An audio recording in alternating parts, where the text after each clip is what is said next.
ఏటి మనుగడ కోటి అలలుగా పొంగు వరదల వేగాన పడిలేచు అలలకు తీపి కలలకు లేని అలసట నీకేలా. నల్ల నల్ల నీళ్లలోన ఎల్లకిల్ల పడ్డట్టున్న అల్లో మల్లో ఆకాశాన చుక్కల్లు.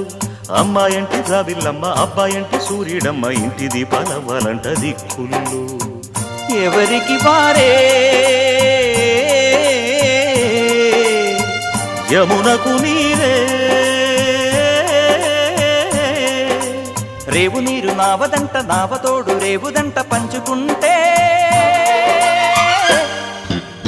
గోరువంక వాలగానే గోపురానికి స్వరాల గణగణ గంటలే మోగనేలా. గోపబాలుడొచ్చినాక గోకులానికి పెదాల కిలకిల పువ్వులే పుట్ట